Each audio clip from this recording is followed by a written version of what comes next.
Okay, perfect. We are live. Good evening, everyone. Welcome to Carvan. This is Ishan Sharma, and you are watching Carvan Heritage Exploration Initiatives YouTube channel. So, first of all, you have to subscribe to it because, as per our analytics teams, 54% of you have not subscribed yet. So, I would ask you to click on that red button just below this video to subscribe the YouTube channel. Today, we are here to witness a whole new word or an old word unfolding in front of you, the word of Mughal arts. And the title of this lecture, as you know, is Mughal Gatherings, Darbars, Parties, and Picnics. And to give this lecture, to present this lecture, we have Dr. Ursula Weekes, who is an independent art historian based in London, who specializes in Mughal art and culture. And she read history at St. John's College, Cambridge, followed by an MA and PhD at the Courtauld Institute of Art on printmaking of the 15th century Europe. And she has worked as supervisor at the Ashmolean Museum in Oxford, and she has lived in India for 6 years on a scholarship, Commonwealth postdoctoral research scholarship, fellowship rather, and taught at Jawaharlal Nehru University at New Delhi. And since returning to UK, she has been an associate lecturer in Mughal art for 7 years at the Courtauld Institute of Art in London. So without further ado, I welcome Dr. Weekes and thank you so much, ma'am, for accepting our invitation. This session will be followed by a question and answer session. So those who are watching us, welcome again. And do send in questions, lots of questions that we can delve into after this presentation. So once again, welcome, ma'am, and over to you. Thank you so much. So thank you, Ishan, for this really kind invitation to participate with Kavan Heritage. And I'm really honored that you've asked me. And I think what I'll do is go ahead straight away and share my screen with you so that we can start the lecture. So just get that right. Right, are you all seeing my screen fine? Okay, good. So yeah, I've titled this lecture, Mughal Gatherings, Darbars, Parties, and Picnics. And really, as a few words beginning, the Mughals are the kind of last line of the Timurids. So they are the continuation of the Timurid dynasty, and from 1526 they basically relocate their entire empire, their entire basis from Central Asia and Persian Iran into India, and this happens with the first Mughal emperor, Babur. And so they emerge out of a heritage that has a very strong itinerant culture about its court life. It's the culture of the Central Asian kings, the descendants from the Mongols, and also with this very refined court culture from the Timurids as well. And both of these influences are very important in the Mughals. So I want to give you a little bit of a chronological feel, if you like, for how paintings that depict the gatherings of the Mughals develop over the course of about 200 years. I'm going to focus on the period from the beginnings of Mughal under the second emperor Humayun through to the Shah Jahan period. So we're looking at about 100 years from 1550 to 1650. And one of the things that I hope to show you is how pleasure and the display of kingship are often deeply interlinked. And so these are not separate categories, really, darbars, parties, and picnics. They're like a Venn diagram that kind of overlap very much. So let's see where we're going to begin. We're going to begin with what Laura Parodi has identified and suggests is the earliest datable Mughal painting. In earlier literature, you often find this painting just referred to as Humayun and his brothers in a landscape. You can see here Humayun is seated down in the kind of lower center of the image. And here we see his brother Hindal. There are tiny inscriptions on the painting that identify these two particular figures. And he is holding a tiny image of Akbar, the emperor's son, which he's presenting to Humayun.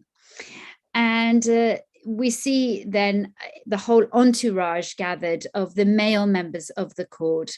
And probably this figure here, set back in purple, may be the grandfather of Akbar, his maternal grandfather, the father of Hamida Banu Begum. And on this side, we see some of the younger male members of the court and these figures with the horses and so on. In the middle ground, we see the women of the court. And you'll notice carefully that this lady seems to be given special attention, because this woman here is sort of bowing and offering a flower to her, and the other ladies are looking towards her. And you'll see that there's an unbroken compositional line between Humayun and this woman here, and also that the colors of their clothes are green and red together. So there's this like balance between them. So on this basis, we can identify this woman as Hamida Banu Begum, who is the mother of Akbar, Humayun's wife. And then up in the area up here, we see three little children, 1, 2, 3, and this one has a turban, the special Taji Izat, which was the turban of Humayun's reign, and they seem to be together with two nurses who are looking after them. Notice as well the two eunuchs in the center of the image, who sort of are there to protect the female members of the court. It's set in this incredible Persianate landscape, and this is a painting by the artist Dust Muhammad. Dust Muhammad in his youth was actually trained with Behzad at the court of Sultan Baikara in Herat. And then right at the other end of his life, Dust Muhammad first of all was working for Humayun's brother Kamran in Kabul, but after Humayun took over Kabul in 1545-46, then Dust Muhammad worked for Humayun at Kabul.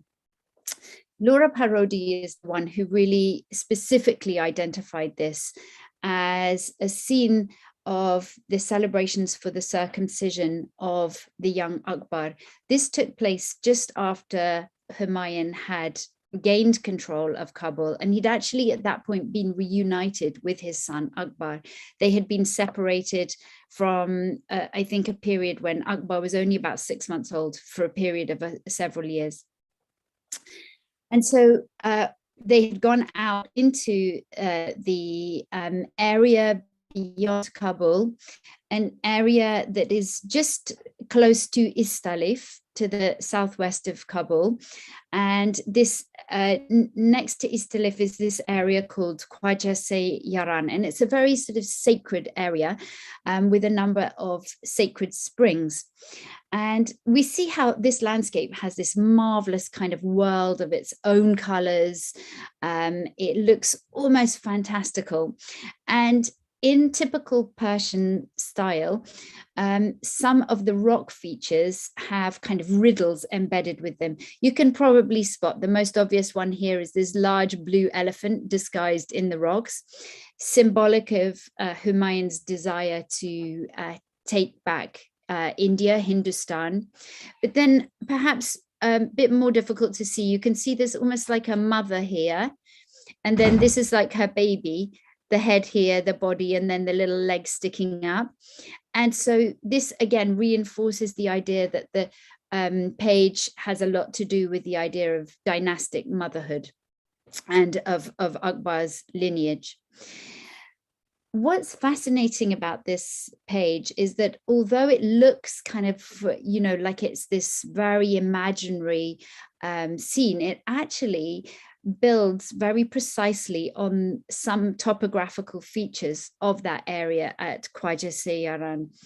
And here, I'm just showing you, before I get to that, I was just show you this lovely close-up image. Here you can see the little portrait of Akbar. For an art historian, I love this little detail because it shows how the Mughals themselves are investing such power in the idea of the image to locate presence. You can see also the rocks here that Humayun sits on are formed in the shape of a kind of Mughal throne, if you like.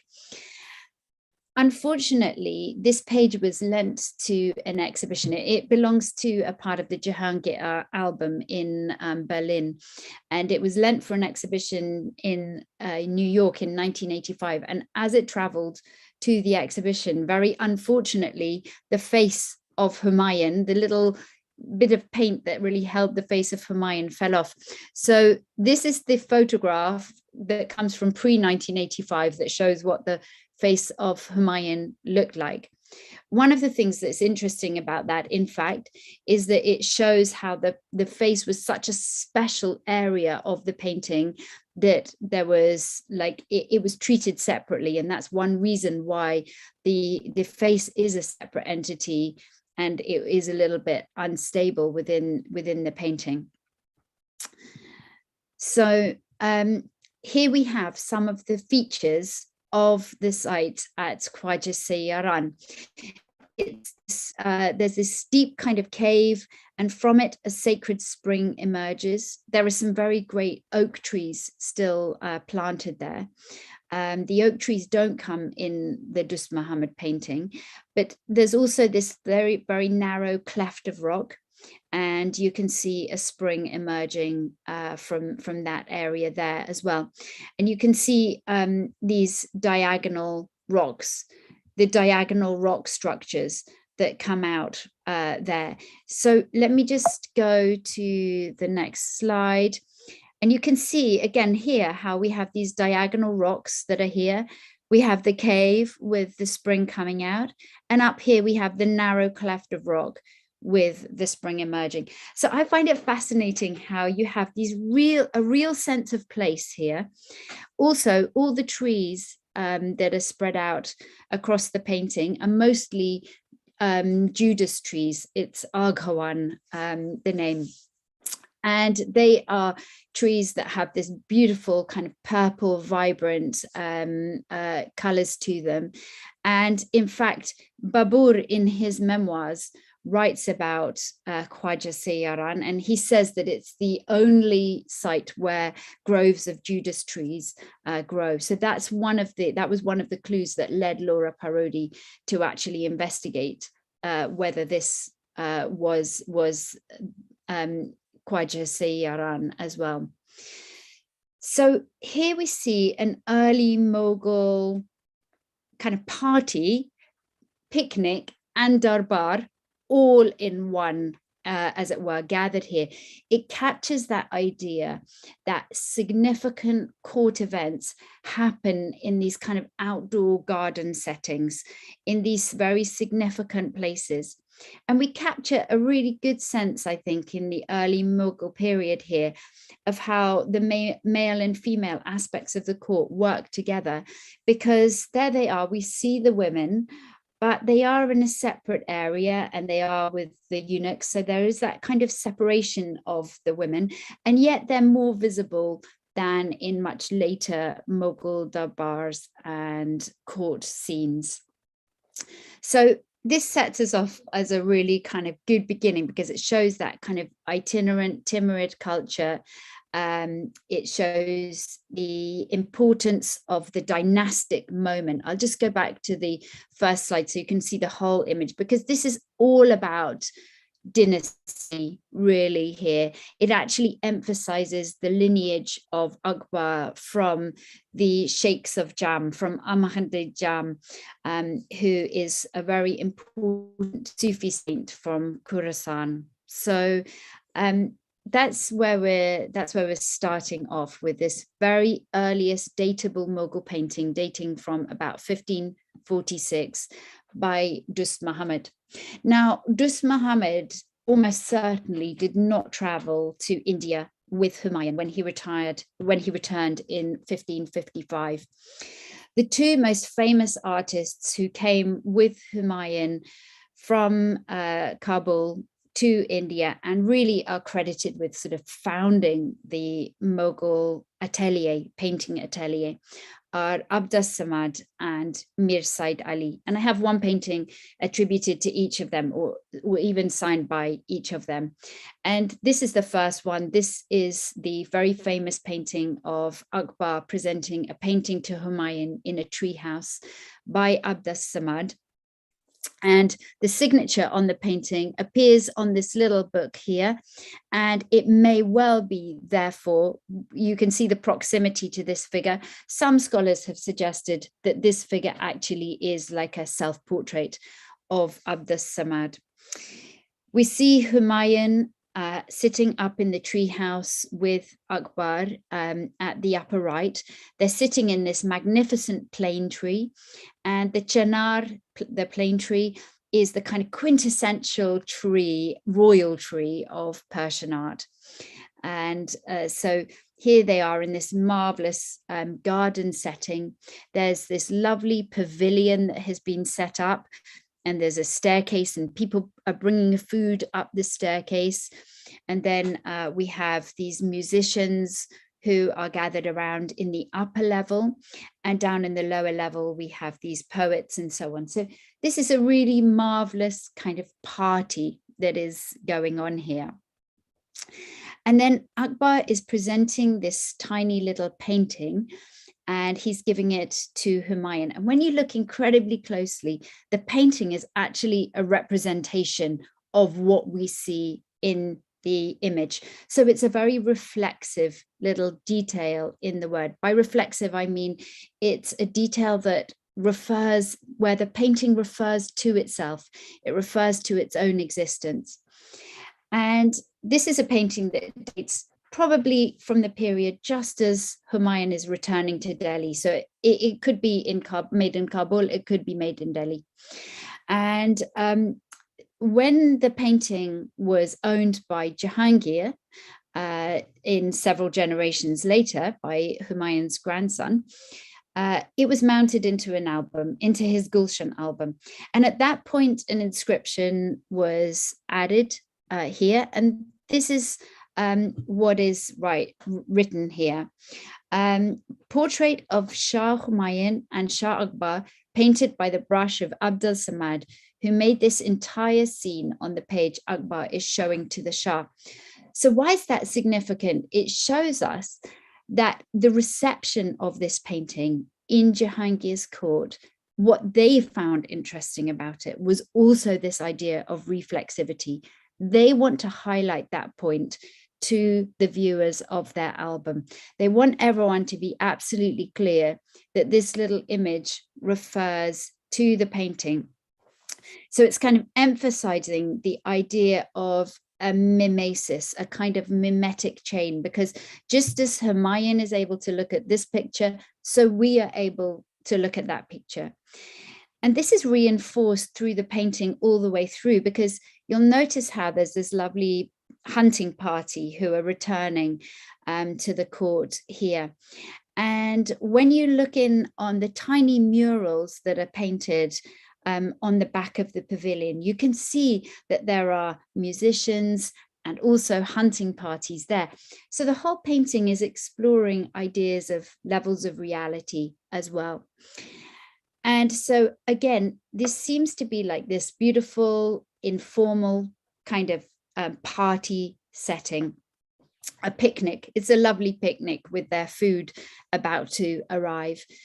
But also it is about dynastic legitimacy, and it's about how art plays a role within that dynastic legitimacy, expressing it.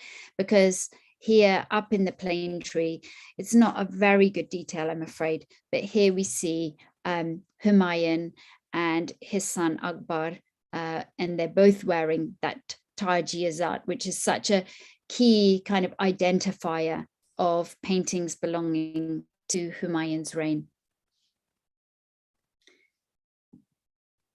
So the other really early Mughal painting that I want to speak to you about today is the very famous work on cloth called Princes of the House of Timur, which is variously attributed, sometimes to Abbas Samad, sometimes to Mir Said Ali, or to both. I've given it here and followed the attribution to Mir Said Ali.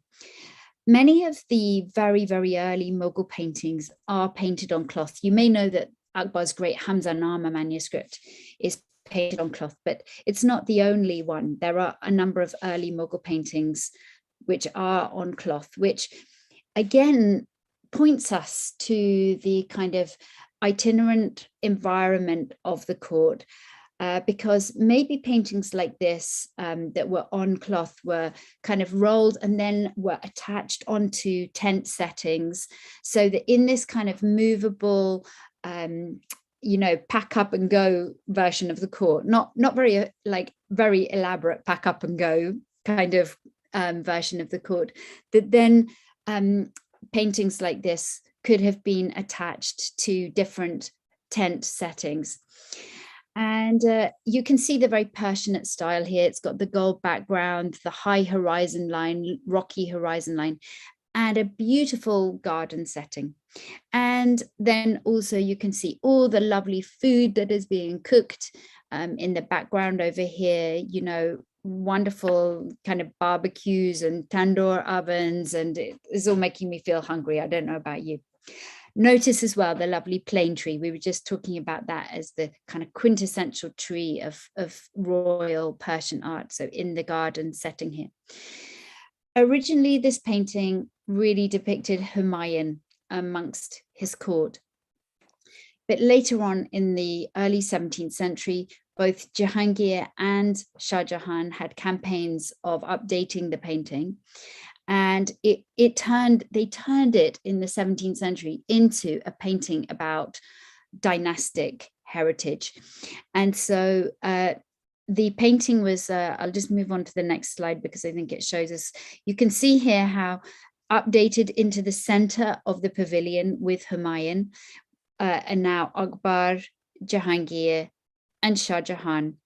And then each of these figures, who originally were just courtiers of Humayun's court, have been kind of renamed as the whole dynastic lineage of the Mughals, the Timurid lineage of the Mughals. So you can see the way in which there's a kind of appropriation from one generation to another. The Mughals were not afraid at all of updating their paintings and repainting it, repainting the faces to make them the latest emperor or something like that. And that's very much what we see going on in this painting by Mir Said Ali that's on cloth. So a really early Mughal painting that is all about a picnic. It is all about Humayun's royal image at the time that it's made in the mid 16th century, but in the early 17th century becomes even more about a kind of darbar across the generations of the great Mughals. So moving into Akbar's reign, early on in Akbar's reign, he is not that interested in portraying himself. He actually really focuses on this commission of the Hamzanama epic. He also is really interested in things like the interesting tales about fables and fables with a kind of moral implication, like the Anwari Suhaili, which and so there are actually not a lot of court scenes of Akbar's court from early in his reign. This is quite an unusual example. It's in an album that is in Oxford and dates to about 1565. So just at that point when Akbar has reached his majority and he is really establishing his own authority. And we can see him here in a kind of lovely court setting, very much capturing the kind of sandstone architectural aesthetic of either the Agra fort. If this painting is slightly later, it could be Fatehpur Sikri, but that all depends. We also see this lovely, very typical of Akbari painting, the ornament for the floor pattern with this lovely intermingling of stars and hexagons. And you see members of the court. It looks as if this man here is introducing his two sons to the court. He seems to be somehow introducing these two young men into the court. And my very fanciful speculation is whether this could even be Sheikh Mubarak introducing Faizi and Abul Fazl into the court, because it's around this time that they are really making their entryway into the Mughal court and then become such important figures as Faizi becomes the poet laureate, Abul Fazl becomes Akbar's vizier. But there's no substantiation to my speculation. But down in the foreground here, you see this wonderful troupe of ladies dancing, and then look at the very spirited music group who are accompanying them. This is quite a noisy painting in so many ways, with lots of different musical instruments being played. I especially love these large tambourines that they have.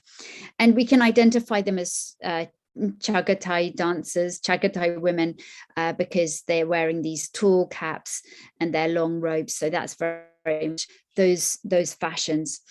And so it captures, I think, to me, the beautiful exuberance of the court and the dimension of like pleasure, but also business that is going on here. You can see this canopy here, this kind of fabric canopy, and it's exactly this kind of thing in tent settings where paintings are sometimes pinned to them. And one painting that I don't have a good slide of from the Imperial Ramayana of Akbar actually shows a European painting at one point pinned to a canopy exactly like this.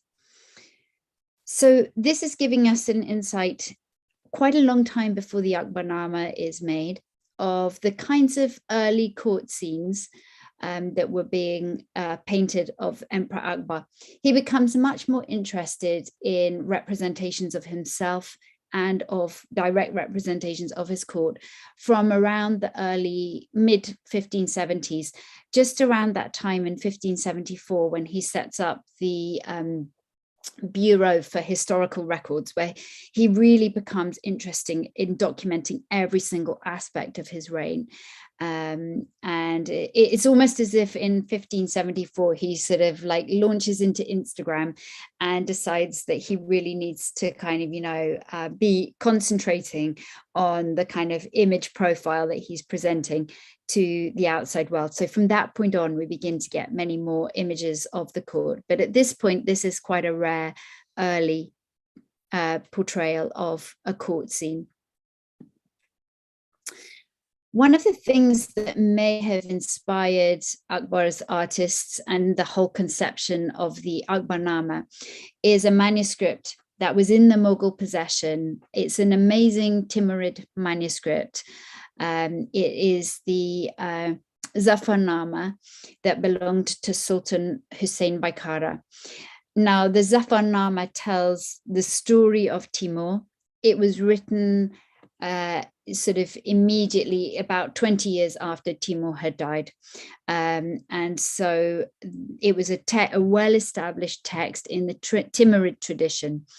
And the Mughals owned a Zafarnama that contained 6 double-page illustrations, which were all attributed to Behzad at one time. I think some of them may not actually be by Behzad, but they were given to Behzad. And it's one of the really treasured possessions of the Mughal emperors. And you can see here this double page opening that shows Timur seated here. He's outside this fantastic pavilion, but we're in this wonderful garden setting. Here's a plane tree again.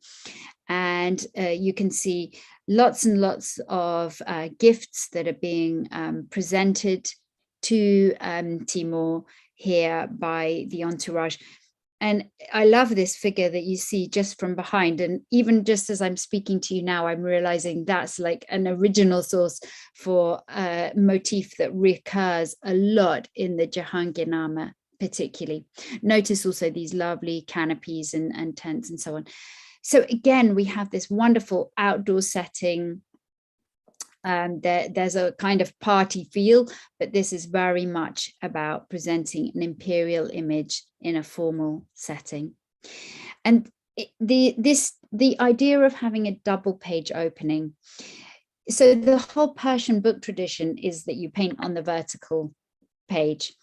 And we saw that with our first painting, the Dust Muhammad, how it's such a vertical image. The Indian tradition was much more horizontal. If you look at early Rajput painting, everything is horizontal. And obviously, to have a horizontal painting opens up so much more space. And so really, perhaps using the inspiration of the Zafarnama, this is why we find so many double page openings in the Akbarnama. So here we have a painting designed by Lal, and it shows Akbar receiving the Iranian ambassador Sayyid Beg in 1562. So Akbar is portrayed as a young boy still, really. But there he is seated on the throne.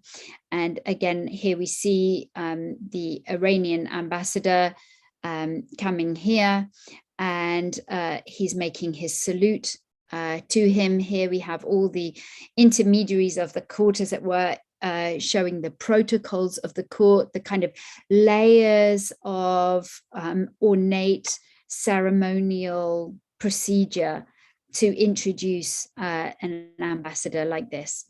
So this page is devoted to the Iranian ambassador. Here he is making the salute.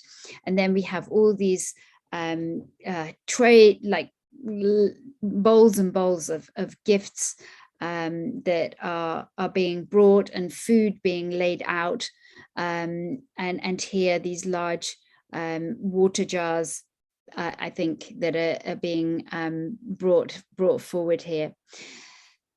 So here we have this double page setting in the Akbarnama. You can see how there's quite an organic feel to it.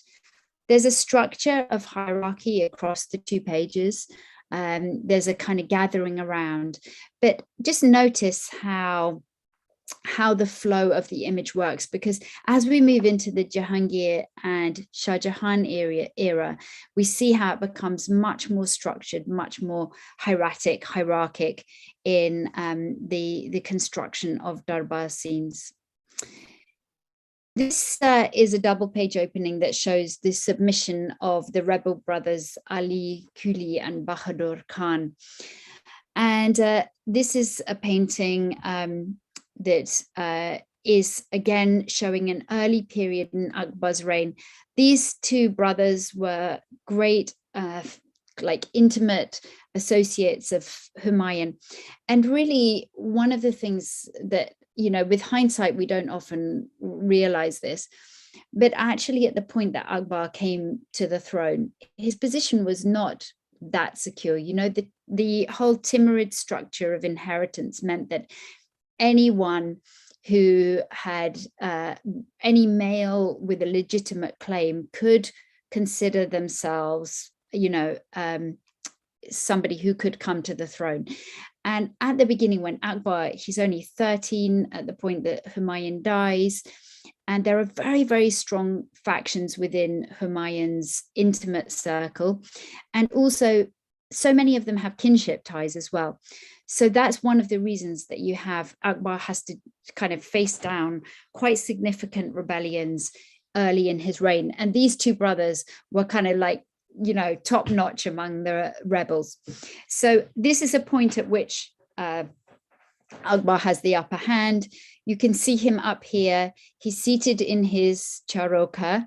And notice how we have this kind of three-dimensionality to the way the charoka is depicted here. And he has that advantage of height, if you like. And then here we see the rebel brothers coming and paying their salute in the gathering of the court.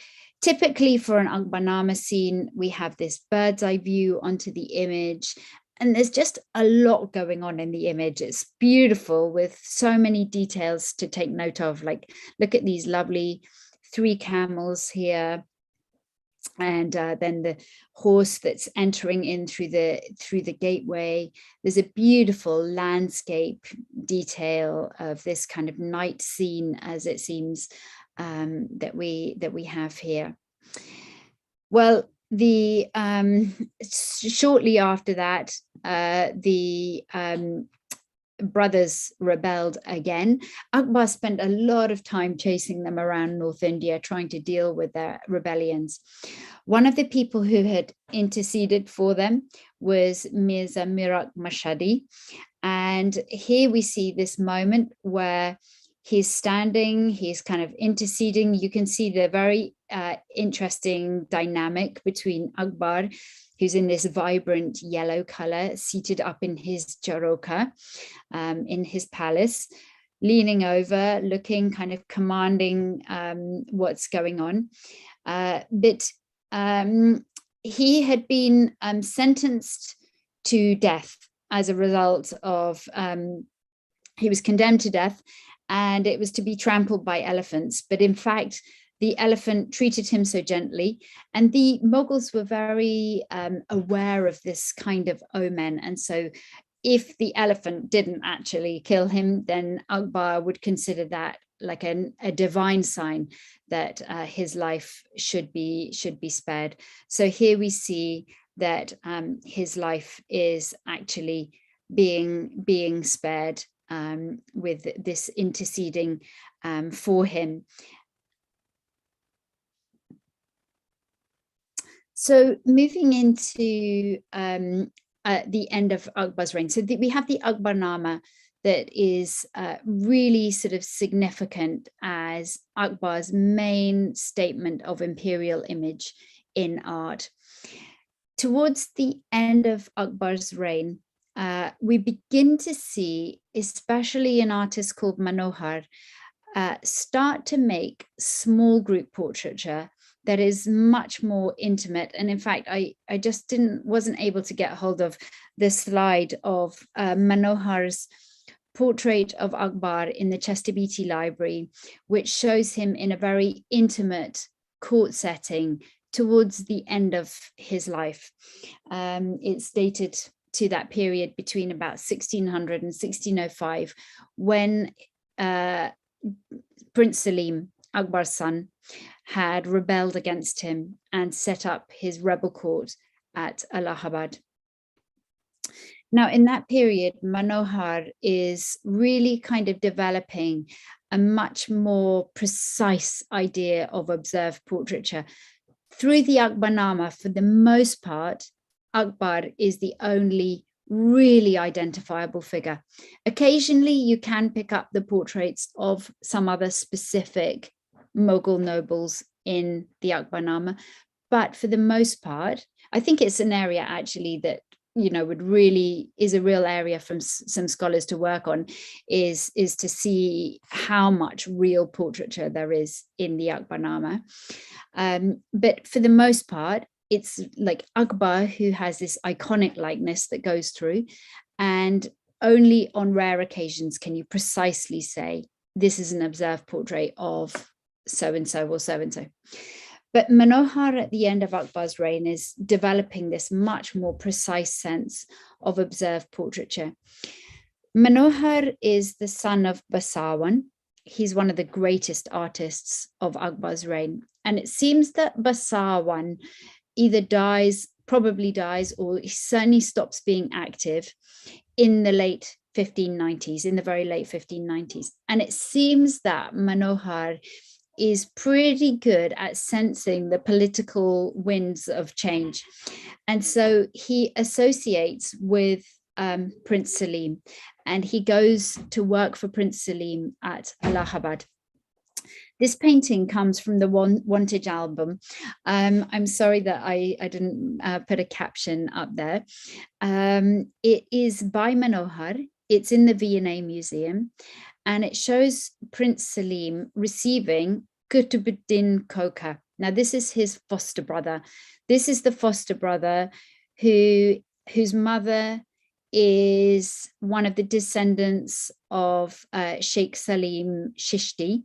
So essentially what I'm saying is these two boys knew each other from babyhood because they were born into the same household, because Jahangir was born at Sikri, which we think of as Fatehpur Sikri now, but in the Chishti quarter at Sikri.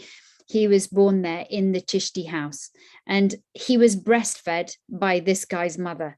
So they were milk brothers. They're very close to each other. And we see him here receiving Qutbuddin Koka. If you look on the V&A website, this painting is dated to 1605, to around the time of Jahangir's accession. But I'm pretty sure that it dates about 5 years before that, 4 or 5 years before that, just at the beginning of the time that Prince Salim has moved his court to Allahabad. And that's on the count of these two figures here. One of them is Raja Sangram of Kharagpur, and the other is Dalpat Ujjaini of Bhojpur. And they're identified. And this is one of the things that Manohar begins to do in his Darbar scenes, is to identify the figures with a tiny, tiny inscription on their necks. And this little boy here is called Rose Afsoon, and he's the son of Raja Sangram of Kharagpur. These are both Hindu kings who come from the whole Bengal, Bihar, Bengal region. And it was incredibly important for Salim in gaining support during his rebellion. One of the reasons he goes to Allahabad, Prayagraj, is so that he can control Bengal and Bihar. And these two figures were important local kind of zamindars, local rulers in that region there. In fact, this Dalpat Ujjaini was quite a, he basically had his own political interest at heart. And within a year of this painting being made, Prince Salim had got so fed up with him that he arranged for him to be murdered. Prince Salim was quite good at arranging for a few convenient murders, I have to say. So you can see this here, this like Darbar scene here. It's very small, it's very reduced. It's really tapping us into the kind of like close political world of the court, the intense kind of like, need to negotiate alliances, and to like be it sort of captures the factions really of the court in a very, very precise way. Here with this close-up, you can see all these details that are written here, identifying the different people in the paintings. And just notice also this lovely Nadiri jacket, Persian jackets. This is obviously a winter painting. They are trying to keep warm with these gorgeous brocade Persianate jackets here.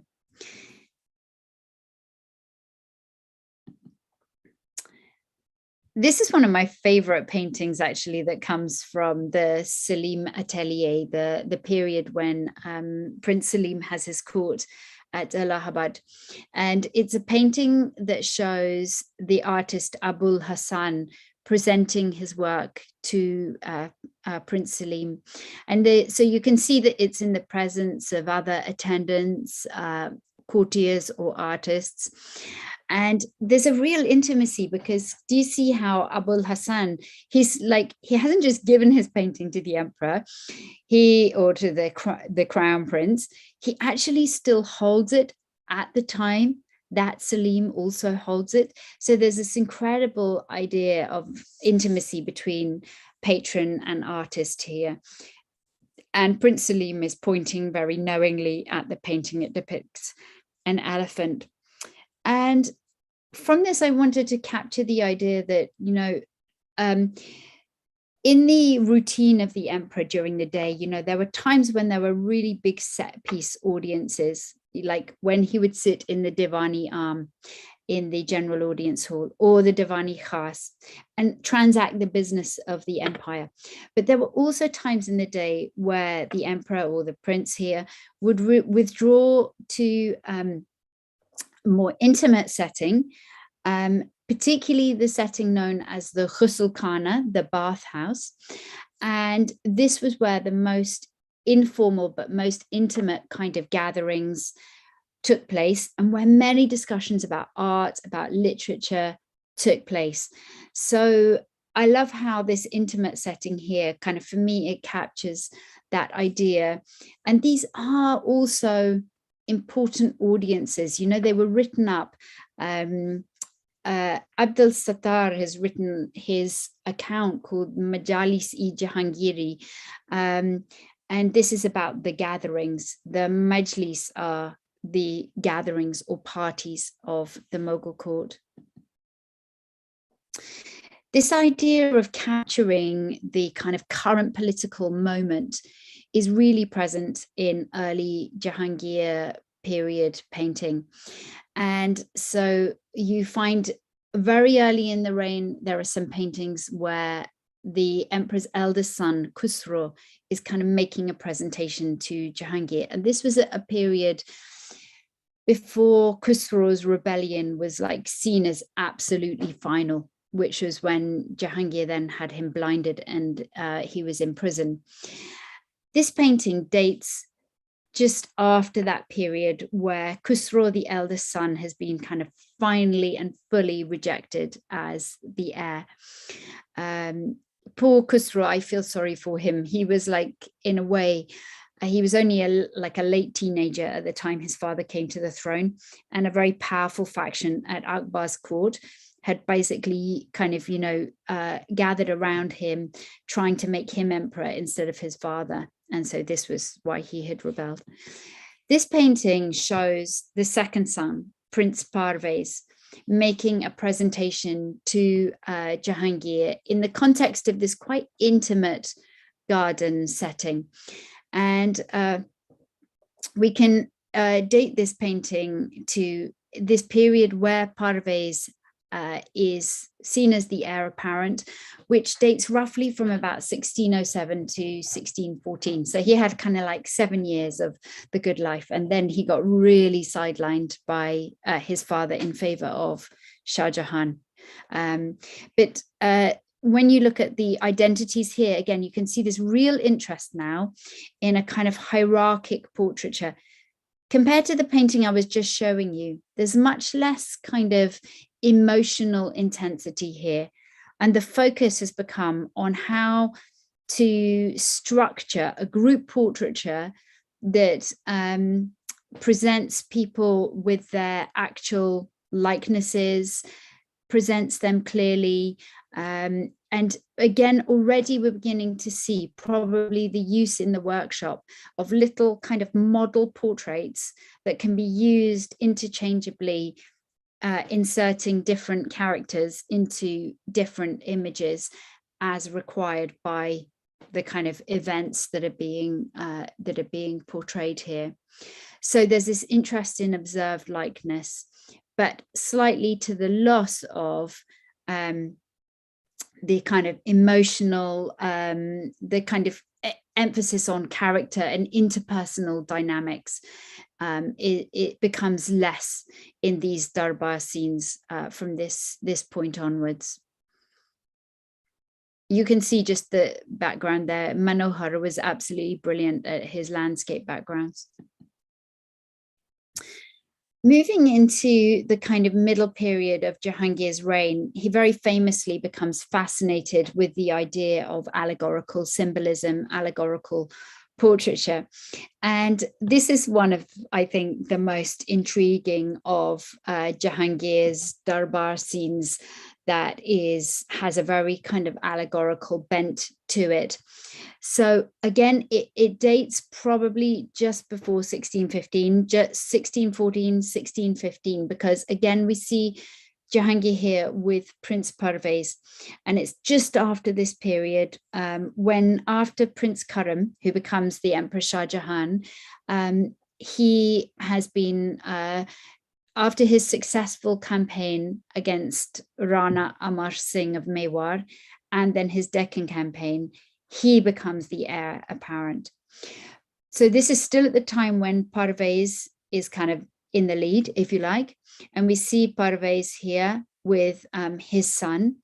And we see Jahangir, and he's really already, you can see this allegorical interest in the body of the emperor, because instead of just being seated cross-legged, as emperors often are, you know, there's this almost like abstract representation of Jahangir. It's almost as if his body is deliberately laid out as he kind of perches on the edge of his throne space, of his throne gadi, and then his feet rest on this very European globe. And I love how the globe itself stands on this beautiful, ornate gilt stand, which almost certainly is an object that was brought by Europeans to the Mughal court. If you just carry on looking at this page on its own, one of the most unusual figures here is this rather Europeanized figure off to the right, who looks directly out at the viewer. And he makes us very aware of our own gaze into the painting. And this is a point in Jahangir's reign where his artists are fascinated with these ideas of the engagement across the picture plane, meaning from within the picture to the viewer themselves. So we have this person here who's like activating the gaze of the viewer. And then we have all these dignitaries of Jahangir's court who are there, some who are taking notes and so on. But then we look across to the companion page to this, and it's actually depicting the central figure written onto the book, we know. He's the poet Sadi, and he comes from 2 centuries before Jahangir, and he's being greeted by, you know, the poet Sadi. And then we also see these 2 figures who are like Ottoman emperors, but they're Ottoman emperors of, you know, decades earlier. And their image here is like a very, again, you can see the same kind of much more corporeal way of representing them. And they, like this figure over here, derive from a European source, even though they are Ottomans there. And so it's like this darbar that's taking place across the centuries, across time, across the hinge of the album page. It's as if there's this kind of reactivating matrix that takes you out of time and enables this darbar to happen across time. I'll be interested to hear your thoughts on this observation, because I've been trying to think, why is Jahangir pointing so obviously to his little grandson here? You know, because the gesture is all down, and I don't know, there may be some event in the court where this was particularly relevant. I think Rose Afsun was a very, very, not Rose Afsun, I've forgotten his name, the son of Parvez, but he was a very favored little boy. Maybe that's Shah Shuja, I can't remember exactly, but there's one of his grandsons who's incredibly favored. And I think there might be some dynamic between the idea of age and of youth here, but you can offer your suggestions on that. So as the headline kind of image for the lecture, I put in a detail from this very famous painting. It's one of Jahangir's so-called dream images. These are the real statement images, allegorical statement images of Jahangir's reign. And again, this draws together the idea of a party, a picnic, and a darbar so perfectly to me, because we see Jahangir seated together on a double throne with Shah Abbas. They never met, in fact. The Safavid ruler of Iran, his contemporary, there was quite a lot of tension, particularly over ownership of Kandahar between the two empires. But we see them here with two very senior noble courtiers, one who was the ambassador to Shah Abbas's court. The painting is attributed to Bishan Das, who was the artist who accompanied that embassy to Shah Abbas's court. Up in the sky, you can see this Timurid lineage here, held by these kind of like golden European style angels. And then down in the foreground, we see so many objects of intense interest. This beautiful vase, a tiny Venetian glass cup here, these Persian, Chinese, European, Japanese lacquerware in the trays that we see, and all these fruits which capture the ancestry of the Mughals from their sort of Persian and Central Asian heartlands. And so those fruits also capture this idea of the kind of history of the court. So you can see how this is the most beautiful picnic that they're sharing together with luxurious objects. And it's all about kind of diplomacy, politics, and the idea that Jahangir is creating this idea of brotherhood between the two empires in the painting here.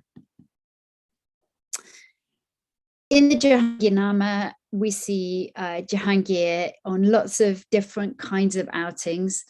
And this is a painting, it's a late 17th century copy of a painting that was in the Jahangirnama that shows Jahangir out hunting with hawks on Lake Vellore in Kashmir. There's a beautiful sense of place in the landscape here, with the lovely mountainous mountains arising just straight out of the lake. And then we see this kind of like gathering of the court in boats, or having a kind of wonderful party and a picnic together. But it was very significant, you know, to be part of this entourage, part of the ensemble, and being depicted in these paintings was part of being honored as a member of Jahangir's court. One of the most famous kind of gatherings as a picnic is this painting of Jahangir and Prince Karam being feasted by Nur Jahan.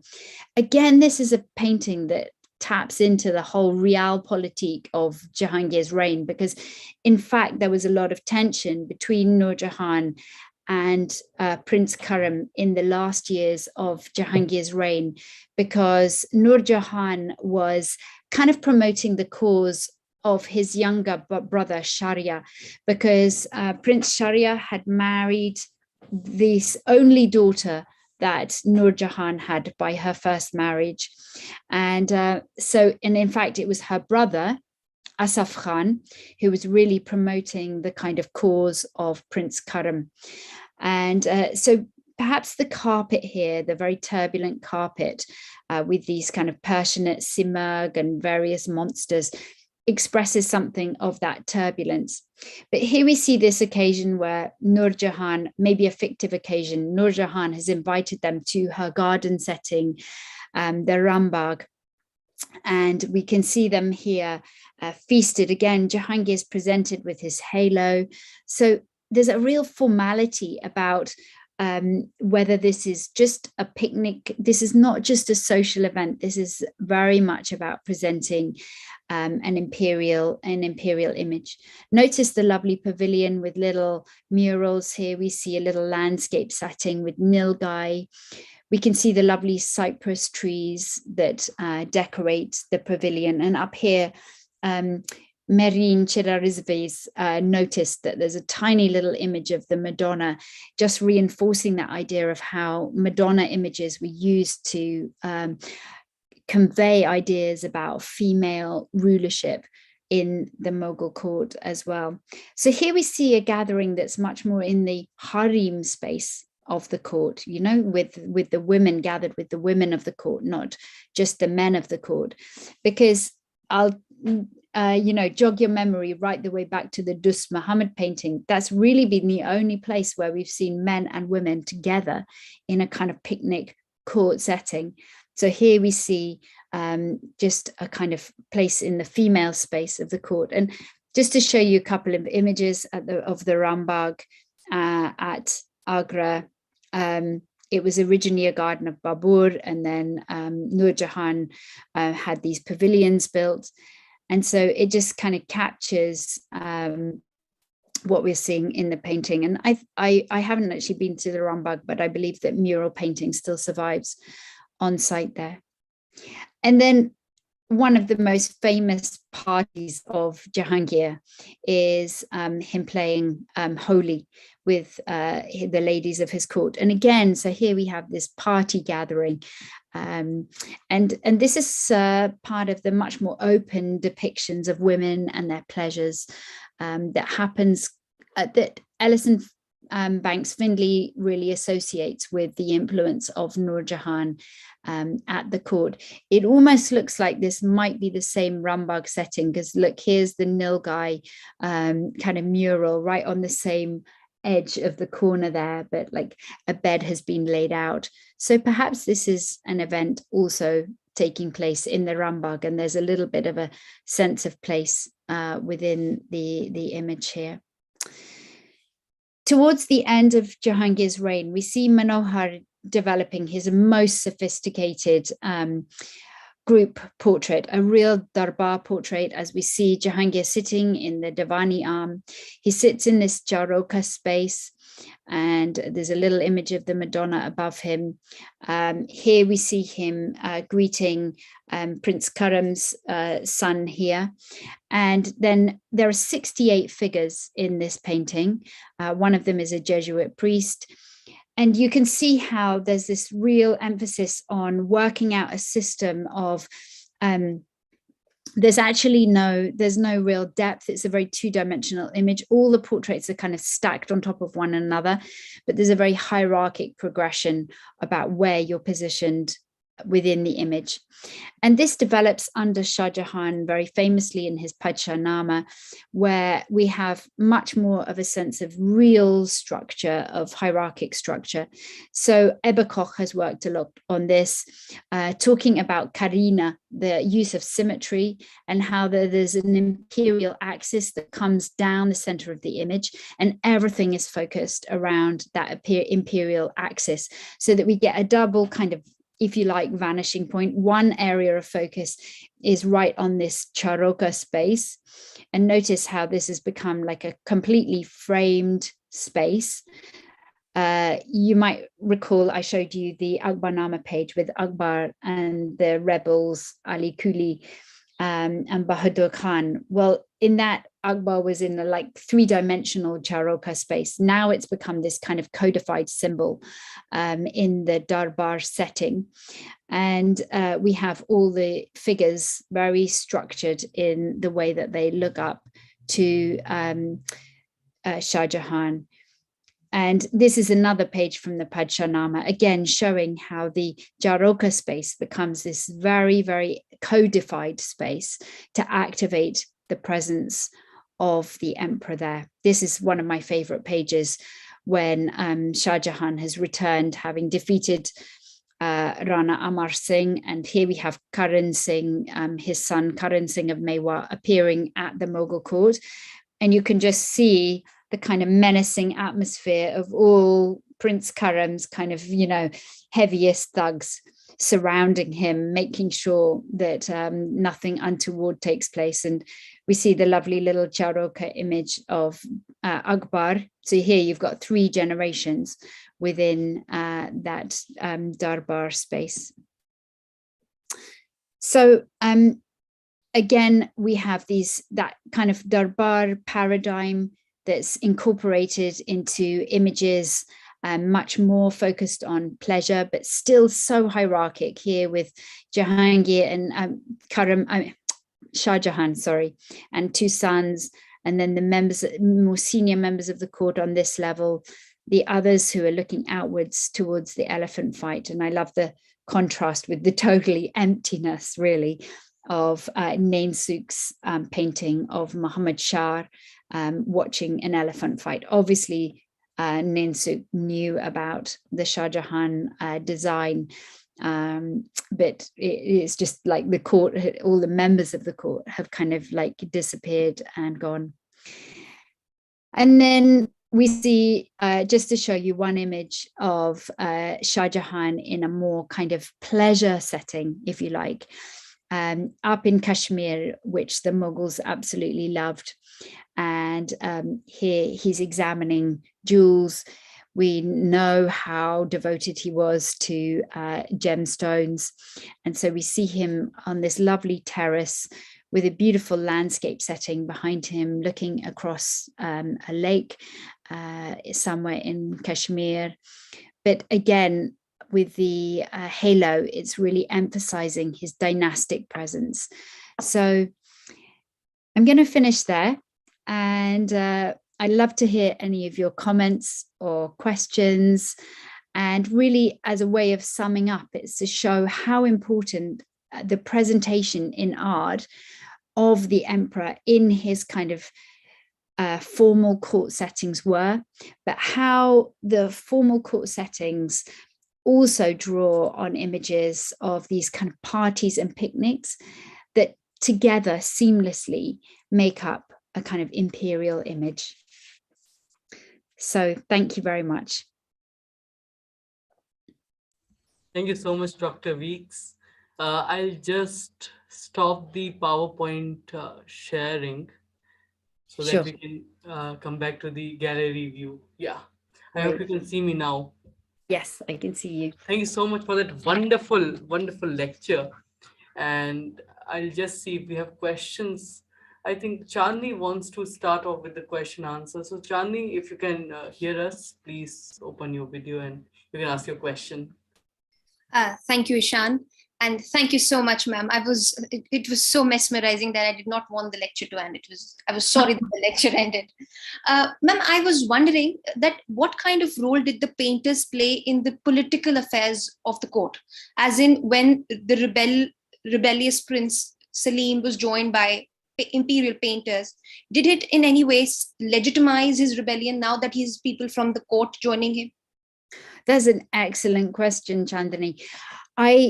Absolutely. The artists were caught up definitely in the politics of the court.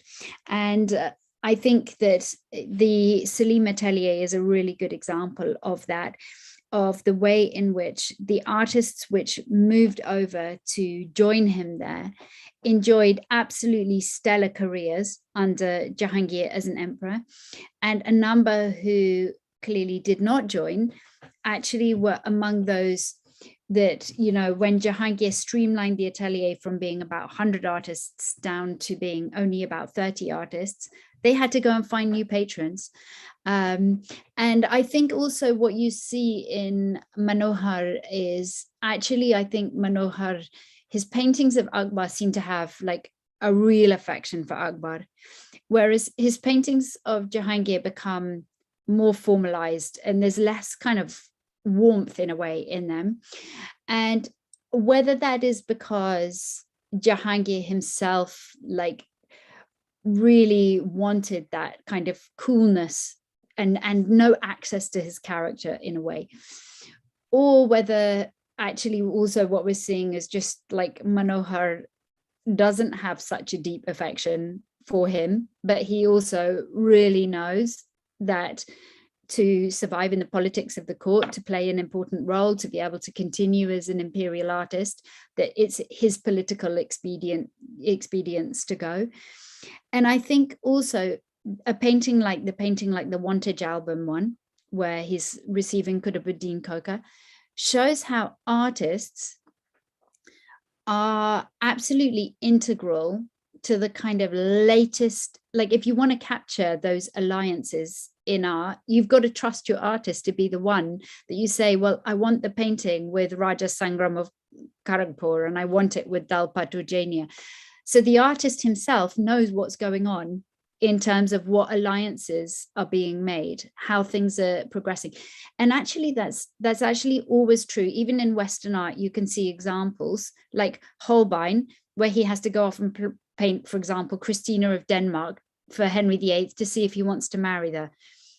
That's like a kind of like, you know, Secret Service mission, right? To go and paint that portrait, because you don't want everyone to know the king's thinking about marrying Christina of Denmark, you know? It's a similar kind of issue going on, I think, with the artists at some points in the Mughal court. Yeah. Ma'am, so did we have examples of painters joining Khusro and Prince Khurram also when they rebelled? Or was it just with Manohar, who was very political in his thinking? So I think with the Salim atelier, it's really quite an established atelier, and he sets it up because he loves art and because he sees that this having an atelier is the kind of entourage an emperor needs. That's the kind of image you have to present. I don't know of any artists who really work for Khusro specifically. I mean, the thing is that certainly princes do have close relationships with particular members of the royal family. So in fact, Manohar's earliest series of portraits are all for mostly for Prince Murad, Akbar's brother. No, sorry, Jahangir's brother. I always get confused about the generations. So his earliest portrait, and Murad at that point had been put in the 1590s, late 1580s, Murad had been put in charge of all the imperial khakanas by Akbar. And Manohar and Murad are probably about the same age. So there's this like real close relationship. So you can see some close relationships between artists and patrons. With Shah Jahan, I'm just trying to think in the 1620s. Well, the obvious example, which is just like a fascinating mystery really, is Abid. He's the brother of Abul Hassan. And Abid, basically, we have one or two paintings by him from the like late Akbar period. And then he's almost totally absent through the entirety of Jahangiri painting. And then as soon as Shah Jahan painting starts, you have these amazing paintings by Abid. And he's a real favorite of Shah Jahan painting. So he would be an example, I think, of somebody, you know, it would be wonderful to work out where Abid was, what he was up to. Maybe he was working for patrons in Persia or in, I don't know. Nobody knows where he was really during a lot of that time. Thank you so much, ma'am, for such a detailed response. It was a pleasure listening to you, ma'am, and a complete honor. Thank you. Thank you so much, Chandni, for those questions, and thank you so much, Dr. Weekes, for answering them. We do not see any questions in the live chat, so people can send in their questions if they want in the live chat, or they can email us at caravanheritage@gmail.com, and we will be happy to forward those questions to Dr. Weekes. And you can reach out to her on Instagram. She's quite active there, and it's quite a popular platform among the millennials.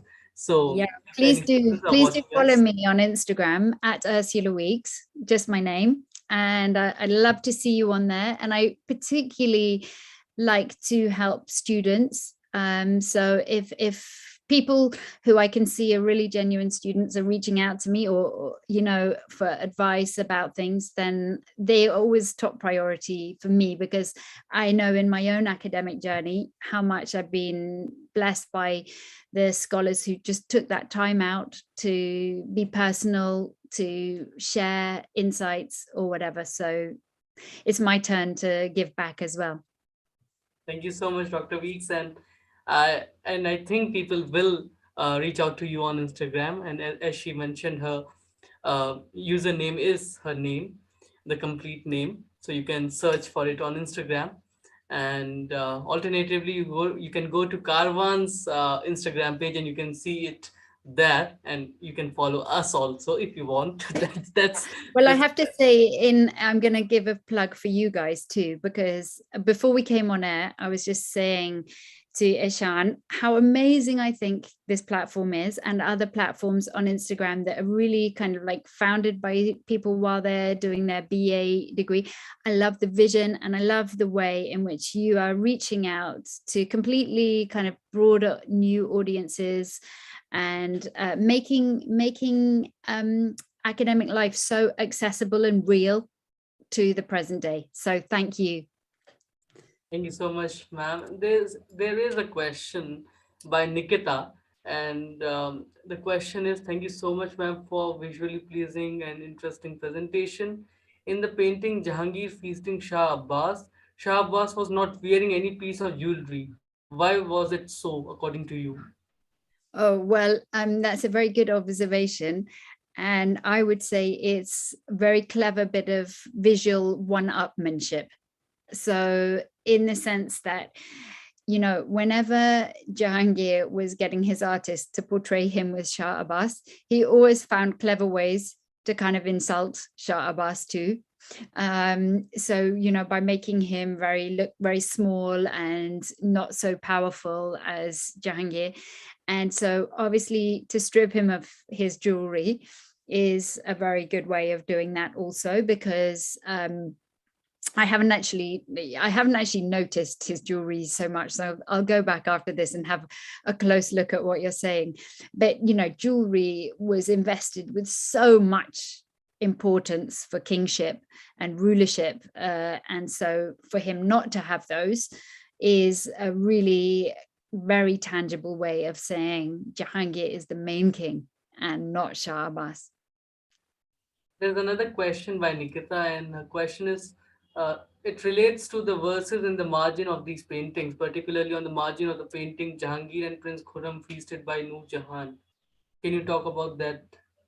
Can you just ask the question again? Because I had a delivery man who was just looking through the window at me, trying to see if I was the right house, but I wasn't the right house.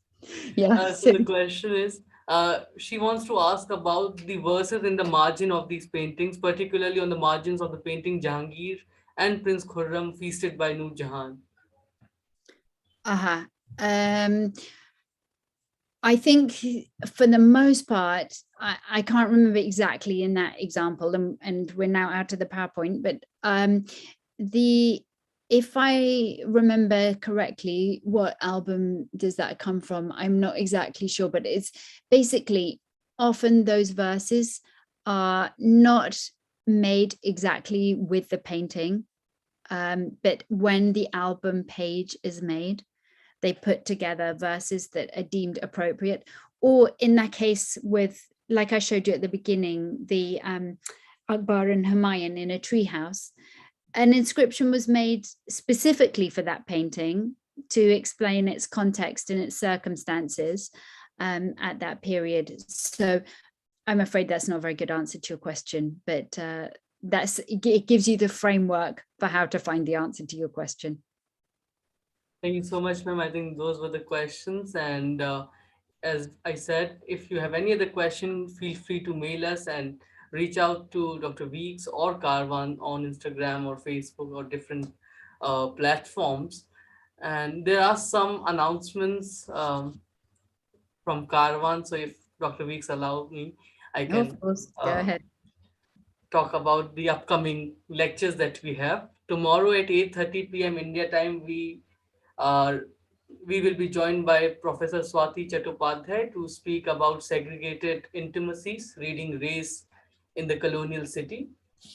On 21st December, we have Shashank Shekhar Sinha joining us to speak about his recent publication, Delhi, Agra, Fatehpur Sikri, Monuments, Cities and Connected Histories.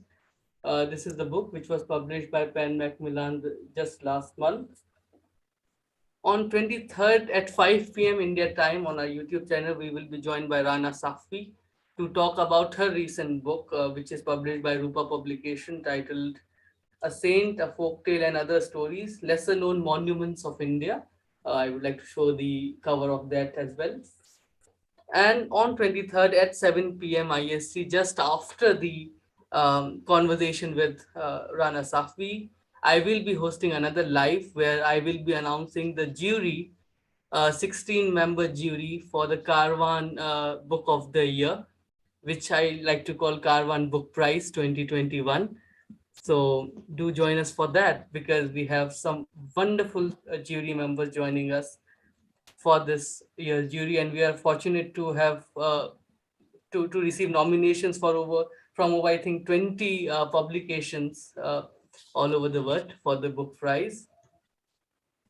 Then on 2nd of January 2022, we have a special book discussion under Carvan Book Club that we recently established on a book by Yashaswini Chandra. I'll show that cover too, called The Tale of the Horse, A History of India on Horseback, um, which does include such amazing illustrations that we'll talk about in the live itself. So that will again be a YouTube live. On 3rd, which is as of now the last of these scheduled lectures, at 7 p.m. India time, we have Luna Sebastian joining us to talk about the concept of caste in German history. So do join us for those sessions. And if you think these sessions interest you, you can click on the subscribe button, as I've been saying for the last 2 hours. So do consider it now, and you won't be let down. We will bring such great sessions like today's. And do share this video, do like this video, and do connect with Dr. Weekes on Instagram and on email. Thank you so much, ma'am, for taking out time. Thank you so much, Chandni, for arranging the session in some ways, that is behind the scenes, which we'll talk about after this live. And thank you so much, everybody, for joining in and for asking those questions. And we look forward to more questions. Thank you so much.